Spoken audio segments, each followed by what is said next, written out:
কেউ কথা রাখেনি। ৩৩ বছর কাটল, কেউ কথা রাখেনি।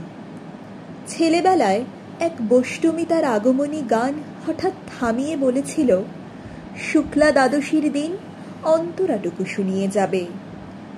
তারপর কত চন্দ্রভুক অমাবস্যা চলে গেল, কিন্তু সেই বষ্টমী আর এলো না।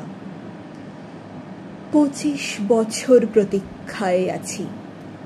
মামাবাড়ির মাঝি নাদের আলী বলেছিল, বড় হও দাদা ঠাকুর, তোমাকে আমি ৩ প্রহরের বিল দেখাতে নিয়ে যাব।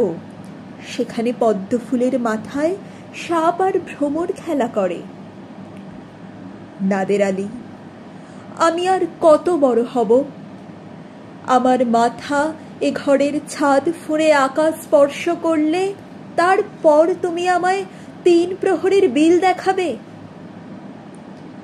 একটাও রয়েল গুলি কিনতে পারিনি কখনো। লাঠি লজেন্স দেখিয়ে দেখিয়ে চুষেছে লস্কর বাড়ির ছেলেরা।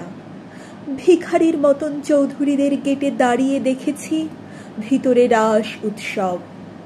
অবিরল রঙের ধারার মধ্যে সুবর্ণ কঙ্কন পরা ফর্সা রমণীরা কত রকম আমোদে হেসেছে।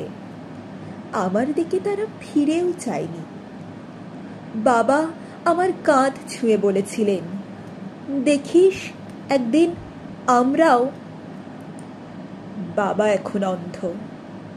আমাদের দেখা হয়নি কিছুই। সেই রয়েল গুলি, সেই লাঠি লজেন্স, সেই রাস উৎসব আমায় কেউ ফিরিয়ে দেবে না। বুকের মধ্যে সুগন্ধি রুমাল রেখে বরুণা বলেছিল, যেদিন আমায় সত্যিকারের ভালোবাসবে সেদিন আমার বুকেও এরকম আতরের গন্ধ হবে। ভালোবাসার জন্য আমি হাতের মুঠোয় প্রাণ নিয়েছি। দুরন্ত ষাঁড়ের চোখে বেঁধেছি লাল কাপড়। বিশ্ব সংসার তন্ন তন্ন করে খুঁজে এনেছি ১০৮টা নীল পদ্ম।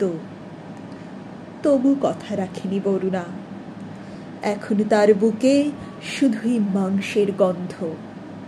এখনো সে যে কোনো নারী।